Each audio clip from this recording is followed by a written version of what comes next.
Hello dear students, आज हम class 11th का जो नेक्स्ट टॉपिक है डायमेंशनल एनालिसिस और उसके एप्लीकेशंस वो पढ़ने वाले हैं। डायमेंशनल एनालिसिस की आपके कोर्स में 3 एप्लीकेशंस हैं। पहली एप्लीकेशन बताती है डायमेंशनल कंसिस्टेंसी किसी इक्वेशन की, जिसको प्रिंसिपल ऑफ होमोजीनिटी भी कहते हैं।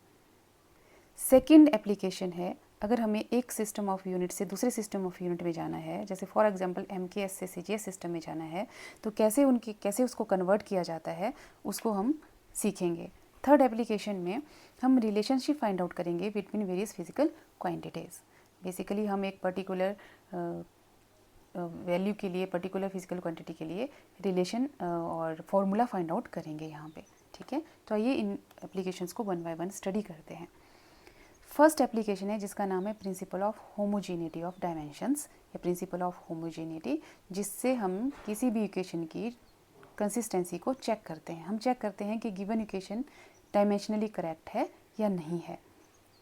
ठीक है, तो यहाँ पे जब भी हमें मैग्नीट्यूड ऑफ फिजिकल क्वांटिटी जो है वो ऐड करना है या फिर मैग्नीट्यूड को और फिजिकल क्वांटिटी को आपस में सब्ट्रैक्ट करना है एक दूसरे से, तो ये तभी कर सकते हैं जब सेम डायमेंशंस हो। इसका मतलब ये हुआ कि अगर हम लेंथ दी हुई है तो हम लेंथ से लेंथ ही माइनस कर सकते हैं। जैसे यहाँ 20 सेंटीमीटर है और लेंथ 10 सेंटीमीटर है, तो ही हम इन दोनों को आपस में सब्ट्रैक्ट कर सकते हैं, अदरवाइज़ नहीं कर सकते हैं। तो सेम यूनिट्स होंगे, सेम डायमेंशंस होंगे, तभी मैग्नीट्यूड को आपस में ऐड कर सकते हैं या सब्ट्रैक्ट कर सकते हैं। तो इसको बोलते हैं प्रिंसिपल ऑफ होमोजीनिटी। जैसे कि मैंने अभी लेंथ का एग्जांपल लिया, अभी हम इसको और अच्छे तरीके से करते हैं कि अगर हमें फाइनल वेलोसिटी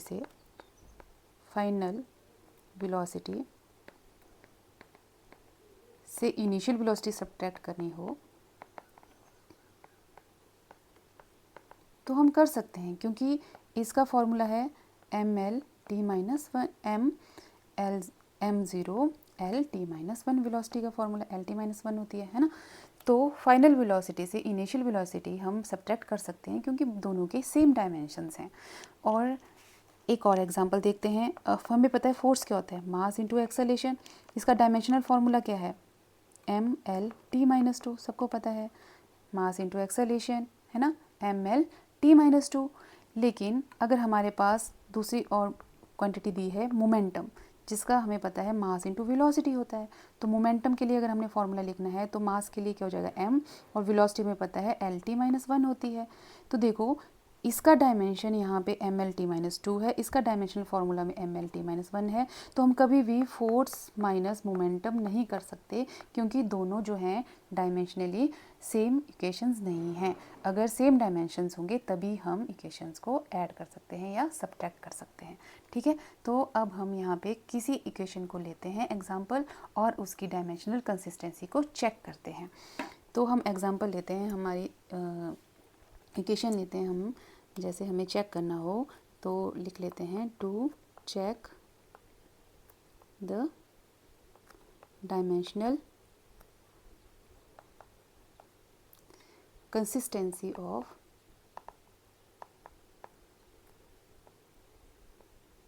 अगर हमें वेल नोन इक्वेशन पता है ना, v² = u² और प्लस 2as हमारे पास है। ठीक है, इस तरह ये इक्वेशन है। तो हमें ये देखना है कि ये इक्वेशन डायमेंशनली करेक्ट है या नहीं है, प्रिंसिपल ऑफ होमोजेनिटी। तो हम क्या करेंगे, सबके डायमेंशंस लिखेंगे। देखो वेलोसिटी का जो डायमेंशनल फार्मूला वेलोसिटी के लिए लिखेंगे तो ये हम इक्वेशन लिख लेंगे, इसको हम इक्वेशन बोलते हैं। दोनों डायमेंशंस कंपेयर करेंगे साथ में। तो वेलोसिटी के डायमेंशन क्या होंगे, m0L_t−1। ये किसका फार्मूला हो गया, वेलोसिटी का। और सिमिलरली यही हमारे पास u के लिए भी हो गया, सेम है, ये दोनों ही वेलोसिटी है, इनिशियल वेलोसिटी फाइनल वेलोसिटी। तो u के लिए या v के लिए हमारे पास फॉर्मूला आ गया mL_t−1। अब हमारे पास नेक्स्ट है a is here acceleration. Acceleration हमें पता है वेलोसिटी अपॉन टाइम होता है, तो m0L_t−2 वेलोसिटी अपॉन टाइम कर देंगे ना, वेलोसिटी अपॉन टाइम। तो वेलोसिटी का L_t−1, टाइम का t, तो और फिर हम इसको लिख देंगे L_t−2। तो ये हमारे पास एक्सेलेरेशन का आ गया। अब नेक्स्ट टर्म है यहाँ पे s हमें पता है s क्या है यहाँ पे, डिस्प्लेसमेंट। और displacement is nothing but length m0L, और यहाँ पे t भी क्या होगा, 0 होगा। ये हमने सबके डायमेंशनल फार्मूला लिख लिए। अब हम क्या करेंगे, इन सभी डायमेंशनल फार्मूला को इस इक्वेशन में पुट करेंगे। ओके, इस इक्वेशन में क्या करेंगे, इनको पुट करेंगे। तो देखो अगर हम इस इक्वेशन में पुट करते हैं तो वी स्क्वायर है, वी का फॉर्मूला क्या है, m0 L t-1, इसका क्या हो जाएगा, स्क्वायर हो जाएगा। फिर हमारे पास है equal to u square, u भी क्या हो जाएगा, m0 L t-1, इसका भी क्या हो जाएगा, स्क्वायर, प्लस 2 जो है ये क्या है, कांस्टेंट है, ये डायमेंशनलेस कांस्टेंट है, हमने पहले पढ़े हैं ना कांस्टेंट कितने टाइप के होते हैं, तो इसके लिए कोई डायमेंशनल फार्मूला नहीं होगा, तो इसको नहीं लिखेंगे, एक्सेलेशन को लिखेंगे हम। तो एक्सेलेशन का हो गया m0 L t-2, ये एक्सेलेशन का फार्मूला हो गया। साथ में रहा हमारे पास डिस्प्लेसमेंट, तो यहाँ लेंथ का फॉर्मूला आएगा। अब हम सबको आपस में देखते हैं, ये मल्टीप्लाई हो रहे हैं यहाँ पे a इंटू एस, और ये बाकी चीज़ें ऐड हो रही हैं। तो हम यहाँ पे हमारे पास क्या गया, m0 L की पावर कितना हो गया 2, t की पावर क्या हो गया -2, है ना, क्योंकि ये पावर को हमने यहाँ पे सॉल्व कर दिया है। ठीक है, अब देखो यहाँ पे अगला क्या हो जाएगा, m0 L की पावर 2, t की पावर क्या हो जाएगी -2। ठीक, और यहाँ पे देखो ये मल्टीप्लाई हो रहे हैं, तो m की पावर 0, m की पावर 0, तो दोनों केस में तो m की पावर 0 ही रहेगी। l की पावर 1, यहाँ पे भी l की पावर 1, देखो मल्टीप्लाई हो रहे हैं तो पावर ऐड हो जाएंगी, यहाँ l की पावर 1 है, यहाँ पे l की पावर 1 है, तो कंबाइन करके l की पावर कितनी हो जाएगी 2। ठीक है, और t की पावर तो हमारे पास कितनी है, -2 है, क्योंकि एक तो 0 है, -2 + 0 कितना हो जाएगा, -2 ही हो जाएगा। तो अब हम यहाँ देखते हैं, क्योंकि इस इक्वेशन में दोनों ही साइड डायमेंशन सेम हैं, जो भी ऐड हो रही हैं क्वांटिटीज़, इसके डायमेंशन, इसके डायमेंशन और इसके डायमेंशन, सबके डायमेंशंस क्या हैं, m0 L t-2 same dimensions हैं, तो हम बोलेंगे कि this equation is dimensionally correct. क्या है ये इक्वेशन जो है वो डायमेंशनली करेक्ट है, डायमेंशनली करेक्ट इक्वेशन है। कौन सी, जो हमने पढ़ ली थी, डायमेंशनली करेक्ट। कौन सी इक्वेशन भाई, v square is equal to u square plus 2as, dimensionally correct है। अगर इक्वेशन डायमेंशनली करेक्ट ना हो तो वो कहलाती है इनकरेक्ट इक्वेशन, या फिर डायमेंशनली कंसिस्टेंट इक्वेशन नहीं है। इसका मतलब ये है कि अगर डायमेंशन सेम नहीं आते हैं तो हम उस इक्वेशन को बोल देंगे रॉन्ग। कंसिस्टेंसी टेस्ट में अगर दोनों साइड डायमेंशन सेम नहीं आए तो वो इक्वेशन रॉन्ग है, और यहाँ पे क्योंकि सेम आए तो इक्वेशन राइट है। लेकिन एक बात और ध्यान रखना है कि ज़रूरी नहीं है, very important point to be noted here, that कि अगर डायमेंशनली करेक्ट इक्वेशन आए, जैसे मैं आपको एग्जांपल लेके समझाती हूँ, अगर आप v square is equal to u square minus 2as find out करोगे ना, तो यहाँ पे इनके डायमेंशन सेम आएंगे, यहाँ माइनस साइन आ जाएगा, बाकी सेम ही डायमेंशंस आएंगे बोथ साइड, लेकिन ये इक्वेशन डायमेंशनली तो करेक्ट है, लेकिन ये वैसे एक्चुअली में करेक्ट इक्वेशन नहीं है। तो यहाँ एक लिमिटेशन आ गई डायमेंशन एनालिसिस की, कि ये डायमेंशनली कंसिस्टेंसी तो चेक करती है इक्वेशन की, बट ये नहीं बताती कि गिवन इक्वेशन करेक्ट है या नहीं है। क्योंकि डायमेंशनली तो अगर यहाँ पे माइनस लिख देंगे, यहाँ पे ऐसे भी लिख दोगे ना, v square is equal to u square minus 10as, तो भी ये डायमेंशनली करेक्ट इक्वेशन आ रही है। डायमेंशन तो वही आएंगे जो हमारे पहले आए हैं, लेकिन ये इक्वेशन ऐसी नहीं होती है, इसलिए ये करेक्ट इक्वेशन नहीं है। तो ये गारंटी नहीं देता कि अगर डायमेंशनली कोई इक्वेशन करेक्ट है तो वो हमेशा ही सही इक्वेशन है हमारी, समझ गए। डायमेंशनली करेक्ट है, लेकिन वो इक्वेशन ऐसी एग्जिस्ट करती भी है कि एक्चुअली वो रिलेशनशिप है भी है वैसा कि नहीं है, कि हमें डायमेंशनल एनालिसिस से इस यहाँ पे प्रिंसिपल ऑफ होमोजीनिटी से पता नहीं चलता है। हाँ, अगर डायमेंशनली करेक्ट इक्वेशन नहीं है तो मतलब वो इक्वेशन रॉन्ग है, वो 100% रॉन्ग है। लेकिन अगर कोई डायमेंशनली करेक्ट आ भी रही है ना, तो हमें उसके बीच की एग्जैक्ट रिलेशन नहीं पता है, तो हम कोई कमेंट नहीं कर सकते उस पर वो सही है कि रॉन्ग है। तो आई होप कि आपको ये पता चला।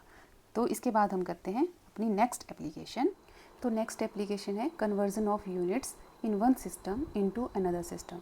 तो हम कैसे एक सिस्टम ऑफ यूनिट को दूसरे सिस्टम ऑफ यूनिट में कन्वर्ट कर सकते हैं वो हम देखते हैं। तुम्हें पता है कि यूनिट्स जब भी हमने डिराइव करनी होती है ना, तो हम डायमेंशन से यूनिट्स लिख सकते हैं, और डायमेंशन को डिराइव करने के लिए हमें जो है फिजिकल क्वांटिटी का एक्चुअल फार्मूला पता होना चाहिए। ठीक है, तो हम यूनिट्स को डिराइव कर सकते हैं डायमेंशन से, और डायमेंशन को डिराइव कर सकते हैं किसी भी फिजिकल क्वांटिटी के एक्चुअल फार्मूले से। ठीक है, और अगर हमें डायमेंशंस पता हो किसी भी फिजिकल क्वांटिटी के, तो हम ईजिली उनको जो है वो FPS system, CGS system, MKS system, SI system, किसी भी आर्बिट्रेरी चूजन सिस्टम में उनको लिख सकते हैं। ठीक है, तो अगर आपको जो है किसी भी फिज़िकल क्वांटिटी की मेज़रमेंट जब भी कोई लिखनी होती है ना, तो हम हमेशा क्या लिखते हैं, उस फिज़िकल क्वांटिटी का मैग्नीट्यूड और साथ में हम लगा देते हैं यूनिट्स। हम ऐसे ही किसी फिज़िकल क्वांटिटी को रिप्रेजेंट करते हैं कि ये मेज़रमेंट है, ये क्या होता है उसका मैग्नीट्यूड, ये क्या है मैग्नीट्यूड, और यू से क्या मिला हमारे पास यूनिट्स, साथ में लगा देते हैं हम कि एसआई सिस्टम में है, सीजीएस सिस्टम में है, जो भी सिस्टम में आपने लिखना हो तो उस तरह से हम रिप्रेजेंट करते हैं। और जब भी ना हम जैसे बात कर रहे हैं, जिसमें एग्जांपल से समझाऊँ आपको, जैसे हमने लिखना हो 1 मीटर, तो हमें पता है 1 मीटर क्या होता है 100 सेंटीमीटर, हमें पता है। तो हम यहाँ पे क्या नोटिस कर रहे हैं, यहाँ पे ध्यान से देखना, देखो अगर हमारे पास यहाँ 1 है, ये छोटा नंबर है, और ये जो m जो है m के सिस्टम में है ना, ये मीटर के लिए है, और यहाँ पे सेंटीमीटर है, लेकिन इसके साथ यूनिट यहाँ पे मैग्नीट्यूड क्या है 100 है। देखो तो हम बड़े यूनिट से, क्योंकि मीटर बड़ा यूनिट है, सेंटीमीटर छोटा यूनिट है, बड़े यूनिट से छोटे यूनिट में जाते हैं तो जो मैग्नीट्यूड है वो छोटे से बड़ा बन जाता है, समझे। अगर हम बड़े यूनिट से छोटे यूनिट सिस्टम में जा रहे हैं तो मैग्नीट्यूड जो है वो बढ़ जाता है। मतलब यहाँ पे अगर हम u बढ़ा रहे हैं, u जो है वो, अगर चलो यहाँ इसी एग्जांपल से देखते हैं, तो u क्या है यहाँ पे कम हो गया, u कम हो गया है, लेकिन n क्या है बढ़ गया है, जबकि यहाँ पे n जो है वो छोटा है और u जो है वो बड़ा है। और फिर यहाँ से गए हम तो n जो है हमारे पास बड़ा हो गया, u जो है यूनिट जो सिस्टम है वो छोटा हो गया। तो ये बात हमेशा याद रखनी है कि एक सिस्टम ऑफ यूनिट से दूसरे सिस्टम ऑफ यूनिट में जाते हैं, अगर हम बिगर से स्मॉलर में जा रहे हैं तो मैग्नीट्यूड जो है वो बढ़ जाता है, बिगर से स्मॉलर यूनिट सिस्टम में जाते हैं तो मैग्नीट्यूड बढ़ जाता है। इसका मतलब ये हुआ, यहाँ से ये कंक्लूज़न हुआ हमारे पास कि NU जो होता है ना हमेशा कांस्टेंट रहता है, n और u का प्रोडक्ट हमेशा कांस्टेंट रहता है। अगर ये बढ़ेगा तो यूनिट जो है वो घटेगा, अगर ये मैग्नीट्यूड घटेगा तो उसका यूनिट जो है वो बड़ा होगा। तो जैसे यहाँ पे मैग्नीट्यूड 1 है, यूनिट बड़ा है, तो यहाँ पे केस हो गया ये वाला। यहाँ से हम इस सिस्टम में जा रहे हैं, सेंटीमीटर में मैग्नीट्यूड बड़ा है 100 है, लेकिन उसका यूनिट जो है वो सेंटीमीटर, छोटा सिस्टम ऑफ यूनिट हो गया। तो इसलिए जब NU कांस्टेंट है, इसका मतलब है हम इसको लिख सकते हैं N2U2 that is equal to N1U1। बस इसी की हेल्प से हम एक सिस्टम ऑफ यूनिट से दूसरे सिस्टम ऑफ यूनिट में जा सकते हैं। तो फॉर्मूला क्या यहाँ पे लगेगा, तो देखो जैसे N2 हो गया और U2 जो है यहाँ यूनिट है, यूनिट को हम डायमेंशन से लिख सकते हैं। तो यहाँ लिखेंगे हम M2 पावर A, ML और T से लिखते हैं ना, M2 L2 T2 क्यों लिखा हमने, सेकंड सिस्टम की बात करेंगे, दूसरे यूनिट ऑफ सिस्टम की बात कर रहे हैं, और यहाँ पे इनकी पावर लिख देंगे, ठीक है। और दूसरा हो जाएगा हमारे पास N1, और यहाँ पे हो जाएगा M1 L1 T1, और अकॉर्डिंगली यहाँ पे भी हमारे पास पावर क्या होंगी A B C। इस तरह से ये फॉर्मूला याद रखना है। बस यहाँ से हम क्या लिख देते हैं, हम दूसरे सिस्टम, अगर हमारे पास एक हम फर्स्ट सिस्टम N1 है, मैग्नीट्यूड फर्स्ट सिस्टम का N1 है और दूसरे सिस्टम का मैग्नीट्यूड N2 है, तो उस मैग्नीट्यूड को हम ऐसे कैलकुलेट कर सकते हैं। देखो क्या आ जाएगा, यहाँ पे N2 निकालना है ना, तो N1 इंटू क्या हो जाएगा M1 अपॉन M2, इसकी पावर A, फिर L1 अपॉन L2, इसकी पावर B, और T1 अपॉन T2 की पावर C। ये फार्मूला जो है वो आपने याद रख लेना है, इम्पॉर्टेंट फार्मूला है कि कैसे हम मैग्नीट्यूड लिख सकते हैं कि दूसरे सिस्टम में कितना मैग्नीट्यूड होगा। यूनिट्स तो हम जानते हैं कि हमें बोला होगा कि MKS से CGS सिस्टम में जाओ, तो इस तरह से होगा। यहाँ तक आपको क्लियर हुआ होगा। चलो नेक्स्ट करते हैं, एक एग्जांपल की हेल्प से हम समझते हैं कि कैसे एक सिस्टम से दूसरे सिस्टम में हम कन्वर्ट करते हैं। ये फार्मूला आपको याद रखना है, ये वाला फार्मूला, ठीक। पावर हम देख लें ABC क्या है यहाँ पे, अभी हम देखेंगे। चलो तो देखो यहाँ पे अगर हमें बोला है, क्वेश्चन है हमें कि टू कन्वर्ट, क्वेश्चन है हमारे पास टू कन्वर्ट 1 जूल इंटू अर्ग। अब देखो आपको यहाँ पता क्या होना चाहिए कि ये जो जूल दिया है ना, ये MKS में है, MKS सिस्टम है, और जो अर्ग जो यूनिट होते हैं वो CGS सिस्टम के यूनिट्स होते हैं। ठीक है, तो हम यहाँ पे, और ये जो जूल है ये किसके यूनिट्स हैं, एनर्जी के यूनिट्स हैं या वर्क के यूनिट्स होते हैं। और इसका डायमेंशन फार्मूला आपको पता होना चाहिए। जूल का या वर्क एनर्जी या वर्क का जो डायमेंशन फार्मूला होता है वो होता है ml/T-2। ये आपने यहाँ पे आपको पता होना चाहिए, ये चीज़ें आपको पता होनी चाहिए कि आपको पूछा गया है जूल को कन्वर्ट करना है अर्ग में। ठीक है, 1 जूल को। ठीक है, ये भी ध्यान रखना है यूनिट्स जो मैग्नीट्यूड है वो कितना दिया हुआ है।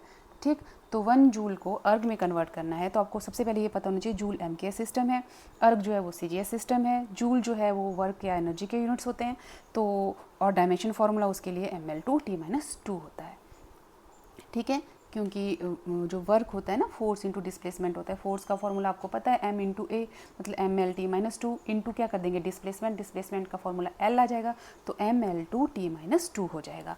ठीक है, अब हमें यूनिट्स भी पता है SI यूनिट्स और CGS सिस्टम में जो है, देखो मास के m के क्या होंगे यहाँ पे किलोग्राम, यूनिट्स हम लिख सकते हैं। यहाँ पे लेंथ के क्या होंगे मीटर स्क्वायर और टाइम के क्या होंगे पर सेकेंड स्क्वायर।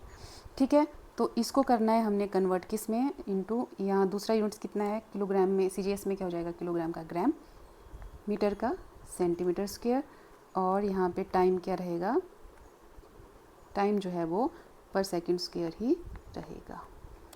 क्लियर इतना आपको? चलिए, तो अब हम मान लेते हैं N1 जो हमारे पास जूल है that is equal to N2 erg. हमने क्या मान लिया, N1 जूल जो है that is equal to N2 अर्ग। ठीक, अब हम क्या करेंगे, एक टेबल बनाएंगे समझने के लिए आपको, ताकि इजी रहे। तो यहाँ पे लिख देंगे मैग्नीट्यूड, यहाँ पे लिख देंगे SI सिस्टम, यहाँ पे लिख देंगे CGS सिस्टम। ठीक, और हमें यहाँ पे मैग्नीट्यूड में हमें यहाँ पे N1 जो है वो 1 दिया है, N2 जो है हमें बोला है फाइंड आउट करो। ठीक है, और मास जो है वो हमारे पास 1 kg है ना, किलोग्राम में आया है ना, किलोग्राम। तो 1 kg हमें पता होता है 1000 ग्राम होता है, और यहाँ पे तो ग्राम में CGS सिस्टम में ग्राम ही रहेगा। मास है, फिर उसके बाद लेंथ है, मास m, लेंथ l, और जो लेंथ दी हुई है हमें वो दी है हमें 1 मीटर, तो वो हमें पता है कितना होती है 100 सेंटीमीटर, मतलब, और CGS सिस्टम में तो सेंटीमीटर है ना, हमने क्योंकि एक सिस्टम से दूसरे सिस्टम में जाना है, N2 फाइंड आउट करना है, CGS सिस्टम में हमें एक्चुअली बेसिकली देखना है, तो हम जो SI सिस्टम में दिया है उसको पहले CGS सिस्टम में उनकी वैल्यूज़ कन्वर्ट करके लिख देंगे। क्लियर? अब टाइम है, नेक्स्ट है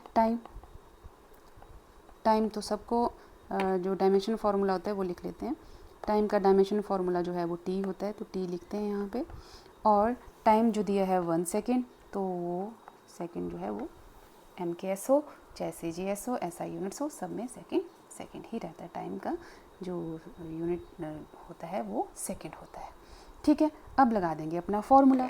हमारे पास क्या है, N2 is equal to N1, और क्या है M1 upon M2 power A, L1 upon L2 power B, और T1 upon T2 whole power C। इतना हमें पता है। अब हमें ये भी पता है कि जो हमारे पास ना ml/T-2 होता है ना फॉर्मूला, यहाँ से हमें ये पता है A हमारे पास 1 है, B हमारे पास 2 है, और C हमारे पास -2 है। ये क्लियर? इतना हम जानते हैं क्योंकि ये हमारे पास गिवन है। तो बस गिवन है तो अब यहाँ पुट कर दीजिए आप। देखो अब लिखो N2 that is equal to N1 कितना है 1, यूनिट्स क्या है 1, और M1 की वैल्यू अब उसी सिस्टम में लिखनी है। M1 की वैल्यू 1 kg है, लेकिन 1 kg जो है वो किसके बराबर है 1000 ग्राम के बराबर, डिवाइड बाय 1 ग्राम, पावर आ गई 1। लेंथ 1 मीटर है, लेकिन CGS में लिखना है तो 100 सेंटीमीटर लिख देंगे, और दूसरे सिस्टम में तो सेंटीमीटर ही है CGS में। पावर 2 आ जाएगी क्योंकि B जो है वो 2 है, और 1 सेकेंड अपॉन 1 सेकेंड यहाँ पे, और पावर कितनी आ जाएगी -2।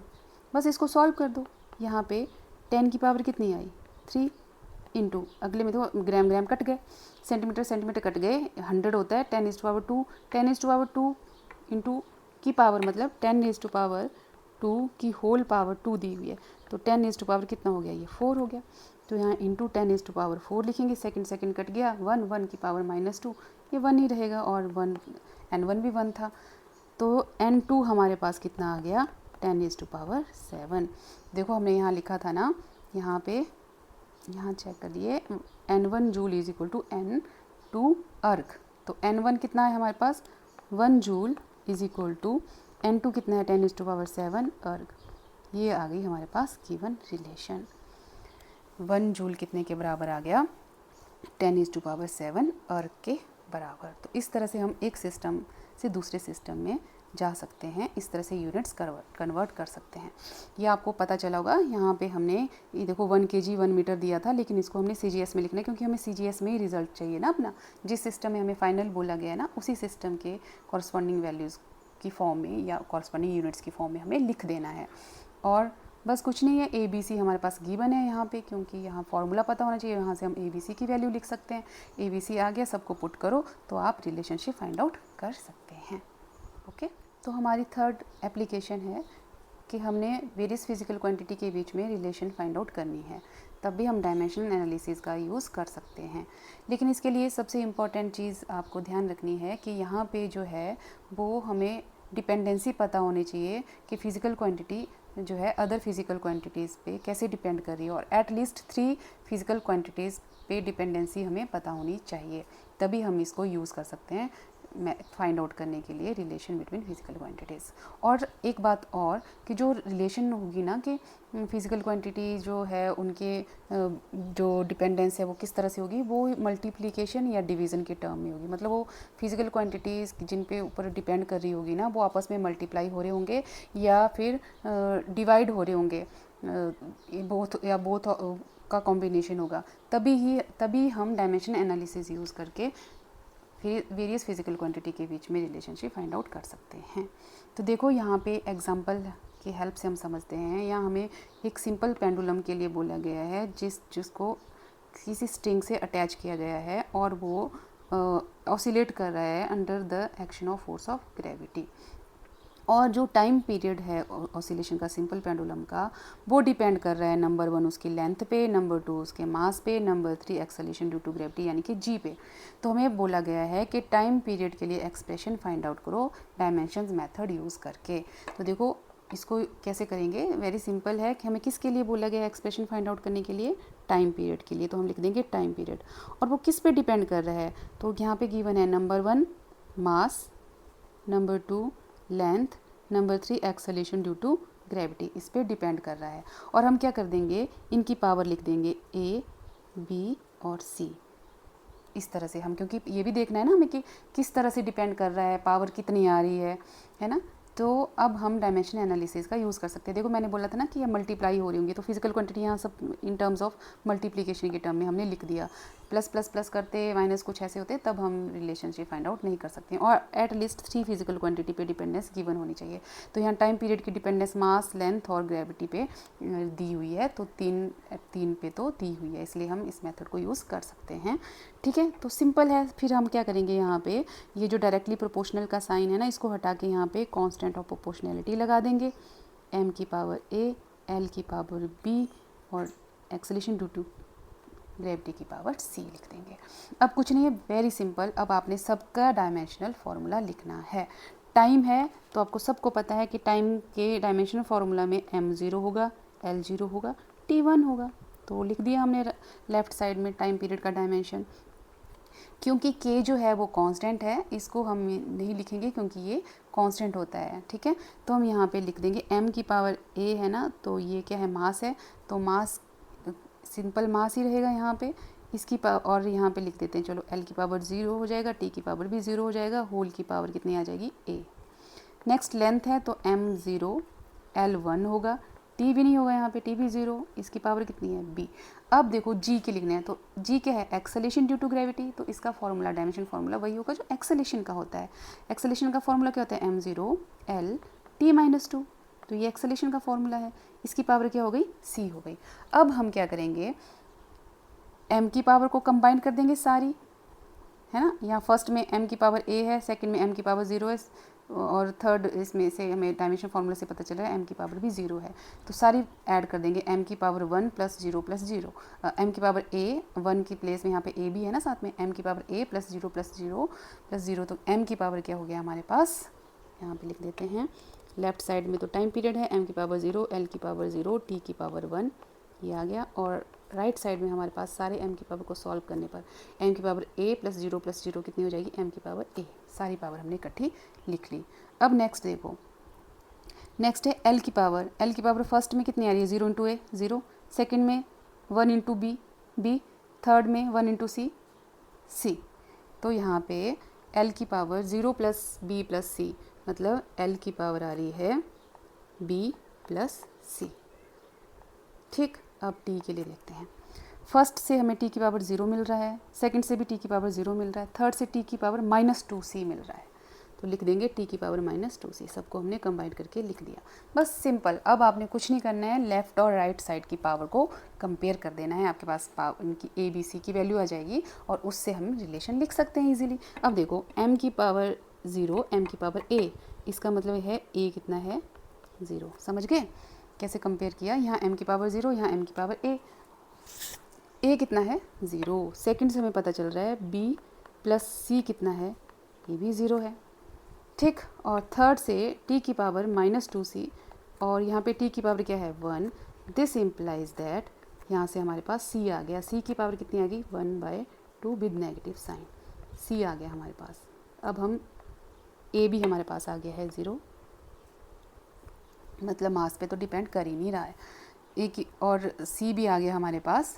अब देखो यहाँ से, अब हम यहाँ पे पुट कर देंगे, b भी निकालेंगे, b c की पावर c की जगह लिख देंगे -1/2 इज इक्वल टू 0, इस इक्वेशन में पुट कर दिया हमने। तो this implies that b is equal to 1/2। तो हमारे पास a b c तीनों ही आ चुके हैं, a की वैल्यू भी आ गई, b की वैल्यू भी आ गई और c की वैल्यू भी आ गई। तो देयरफॉर हमारे पास था t that is equal to k, formula क्या था यहाँ से देखिए, ये था t is equal to k, m की पावर a, l की पावर b, g की पावर c। तो m की पावर कितनी आ गई 0, मास पे डिपेंड कर ही नहीं रहा तो 0, मतलब हम इसको लिखेंगे ही नहीं। और अभी और जो अगला टर्म थी l की पावर आ गई b की पावर l की पावर क्या थी b, और b कितना है +½ तो +½ आगे था हमारे पास x solution due to gravity g, उसकी पावर थी c की वैल्यू कितनी है -½ तो हमने यहाँ पे लिख लिया। अब हम इसको क्या लिख सकते हैं, t is equal to k, m लिखने की ज़रूरत नहीं है, l/g होल अंडर रूट। तो ये हमारे पास समझ गए ना, l की पावर 1/2 और g की पावर -1/2, तो g नीचे ले आओ आप, और दोनों इसके रूट में आ गए। तो यहाँ पे t कितना आ गया, ये हमारे पास गिवन रिलेशन आ गई यहाँ से डायमेंशन एनालिसिस से। पर आपको ध्यान रखना चाहिए, एक्चुअली में जो k की वैल्यू होती है ना, वो यहाँ पे 2π होती है, ये होती है एक्चुअल फार्मूला या actual relation between this physical quantities. 2π होता है, जो k होता है ना, ये 2π के बराबर होता है। ये हम फार्मूला, ये कैसे फाइंड आउट कर सकते हैं, ये थ्योरी या एक्सपेरिमेंट की हेल्प से इन कांस्टेंट्स को डिटरमिन किया जाता है। लेकिन डायमेंशन एनालिसिस में यहाँ पे कोई तरीका नहीं है इस k को फाइंड आउट करने का। k जो है यहाँ पे ऐसा ही लिखा जाएगा, ये तो हमें पता है कि ये होती है, हमें ध्यान रखना है कि यहाँ पे 2π होता है। लेकिन डायमेंशनल एनालिसिस से हम सिर्फ यहाँ पे k ही लिख सकते हैं, हम नहीं लिख सकते कि 2π होता है, क्योंकि ये डायमेंशन एनालिसिस की एक और लिमिटेशन, आगे हम लिमिटेशंस पढ़ेंगे ना डायमेंशन एनालिसिस की, तब आपको ये पता होना चाहिए। एक और हमने अभी यहाँ पे देखी, इससे पिछले मेथड में भी, पिछली एप्लीकेशन में भी देखी हमने, जो सारी लिमिटेशंस हैं जिनको हम आगे पढ़ेंगे। देखो यहाँ पे मैं फिर बता रही हूँ, यहाँ पे लिमिटेशन क्या हो गई इस मेथड की, कि यहाँ पे दो लिमिटेशंस निकल गई यहाँ से। एक तो जो डिपेंडेंसी है ना फिजिकल क्वांटिटी की, जैसे यहाँ पे टी है, इसकी डिपेंडेंसी जो है अदर फिजिकल क्वांटिटी, वो इन्वॉल्व होनी चाहिए 3 या 3 से ज़्यादा, तभी हो सकता है। और ऑल्सो वहाँ पे वो मल्टीप्लाई हो रही चाहिए आपस में, है ना, तभी इस फॉर्मूले को, इससे हम रिलेशन फाइंड आउट कर सकते हैं। और ये नहीं बता सकता हमें k की वैल्यू कितनी होगी, इस डायमेंशनल एनालिसिस से हमें k की वैल्यू डिटरमिन नहीं होती है, और k की वैल्यू फाइंड आउट करना हो तो हमें थ्योरी या एक्सपेरिमेंट से ही पता चलती है। ठीक है, तो चलिए ये हो गया इसकी एप्लीकेशन, लास्ट एप्लीकेशन थी। अब हम आगे देखते हैं इसकी लिमिटेशंस। तो नेक्स्ट हम पढ़ते हैं लिमिटेशंस ऑफ डायमेंशनल एनालिसिस, कि डायमेंशनल एनालिसिस की क्या क्या डीमेरिट्स हैं, कहाँ कहाँ कब कब सिचुएशंस में हम इनको यूज़ नहीं कर पाते हैं, वो हम देखते हैं। तो देखो, dimensional analysis different following cases में यूज़ नहीं किया जा सकता है। Number 1, the value of constant in an equation can not B determined, ठीक है, क्योंकि कांस्टेंट के कोई डायमेंशंस नहीं होते हैं।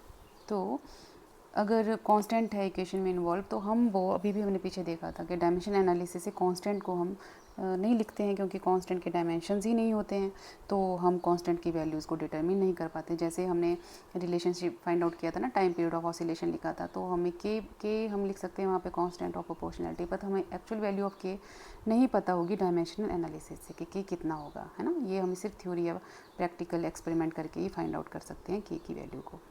अदरवाइज डायमेंशनल एनालिसिस से उस कांस्टेंट को डिटरमिन नहीं कर पाते हैं, ठीक है। ये फर्स्ट लिमिटेशन। सेकंड लिमिटेशन ये है कि हम यहाँ से डायमेंशन एनालिसिस से सिर्फ और सिर्फ डायमेंशनल कंसिस्टेंसी के बारे में ही बोल सकते हैं, लेकिन फिजिकल कंसिस्टेंसी के बारे में कुछ नहीं कह सकते। देखो, मैंने आपको बताया था ना कि इक्वेशन डायमेंशनली करेक्ट हो सकती है, v² = u² - 2as, v² = u² + 10as, लेकिन डायमेंशनली तो वो करेक्ट है इक्वेशन, लेकिन फिजिकली तो करेक्ट नहीं है ना। तो फिजिकल कंसिस्टेंसी जो है वो टेस्ट नहीं की जा सकती डायमेंशनल एनालिसिस से। नेक्स्ट पॉइंट है हमारा, कहाँ यूज़ नहीं हो सकते डायमेंशन एनालिसिस, कि dimensions can be found from the physical quantity, ठीक है। कोई भी फिजिकल क्वांटिटी गिवन होगी, हम डायमेंशंस उसके इजीली लिख सकते हैं, but physical quantity can not always be guessed from the dimensions. अगर हमारे पास डायमेंशंस दिए हो ना, और हमें बोलें कि ये कौन सी फिजिकल क्वांटिटी होगी, तो वो हमेशा नहीं हो सकती सही, क्योंकि फॉर एग्जांपल अगर हमारे पास डायमेंशंस दिए हों m, L2, T-2, तो ये वर्क के भी हो सकते हैं, एनर्जी के भी हो सकते हैं, टॉर्क के भी हो सकते हैं, तो हमें पता ही नहीं है कि कौन सी फिजिकल क्वांटिटी एक्चुअली ये है।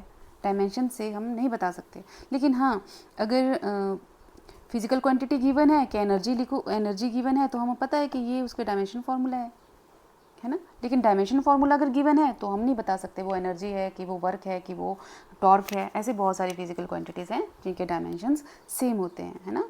तो इसीलिए हम ये पता नहीं लगा सकते डायमेंशन एनालिसिस से। नेक्स्ट लिमिटेशन देखते हैं कि अगर देखो, इक्वेशन में हमें जनरली जितने भी बात की हमने, तो हमने यही देखा ना कि हम स्क्वायर ब्रैकेट लिखते हैं और m, l और t इसकी पावर की फॉर्म में लिखते हैं, किसी भी फिजिकल क्वांटिटी को रिप्रेजेंट कर लेते हैं। लेकिन अगर 3 से ज़्यादा अगर क्वांटिटी इन्वॉल्व होगी किसी भी फॉर्मूले में, तो हमारे को उतने ही वेरिएबल्स पता होने चाहिए जितनी क्वांटिटी वहाँ पे इन्वॉल्व है। तो फिर हमारा काम 3 जो ये बेसिक और फंडामेंटल फिजिकल क्वांटिटीज़ हैं m, l और t, इससे ज़्यादा की ज़रूरत पड़ेगी, है ना, उसकी डायमेंशंस लिखने के लिए। तो ये भी इसकी एक लिमिटेशन है। नेक्स्ट लिमिटेशन है कि अगर किसी इक्वेशन में एक्सपोनेंट, ट्रिग्नोमेट्रिक फंक्शन हो, लॉगरिथमिक फंक्शंस हो, तो भी हम उनको डिराइव नहीं कर सकते, क्योंकि वो भी कांस्टेंट ही होते हैं, उनके भी डायमेंशंस नहीं होते हैं। जैसे साइन x दे दिया, वो भी कांस्टेंट टर्म है, तो उसके भी डायमेंशंस नहीं हैं। तो यहाँ पे भी एक लिमिटेशन आ जाती है डायमेंशन एनालिसिस की। और नेक्स्ट जो है कि equation having the relation other than product quotients can not be derived. जैसे मैंने आपको बात की थी, अभी हमने देखा था ना कि हमने जो t की डिपेंडेंस दी थी m, l और g की फॉर्म में, तो यहाँ पे प्रोडक्ट हो रहा था या क्वोशंट्स हो, तभी हम जो है रिलेशनशिप फाइंड आउट कर सकते हैं। अदर देन कोई भी चीज़ होगी गिवन होगी किसी और फॉर्म में, तो हम वहाँ पे वेरियस फिजिकल क्वांटिटी के बीच की रिलेशन को डिटरमिन नहीं कर पाते डायमेंशनल एनालिसिस से। तो आज के लिए इतना ही। ये बहुत इम्पोर्टेंट और लास्ट टॉपिक था यूनिट फर्स्ट का। तो ये हमारा यूनिट फर्स्ट कंप्लीट हो जाता है। अगर आप मेरे यहाँ इन वीडियो से आपको कुछ नॉलेज मिल रही है, तो आप प्लीज़ मेरे वीडियोस को लाइक करें, शेयर करें और मेरे चैनल को सब्सक्राइब करें, सो दैट कि मैं आगे आने वाले वीडियोस को और मोटिवेशन के साथ आपके लिए बनाऊं। तो हम नेक्स्ट यूनिट करेंगे फिर, अगर आपके कमेंट्स और आप मेरे वीडियोस को लाइक करेंगे, शेयर करेंगे अपने फ्रेंड्स के साथ में, तो हम नेक्स्ट और वीडियोज़ भी इस तरह से आपके लिए बनाएंगे। तो आज के लिए इतना ही। Thank you.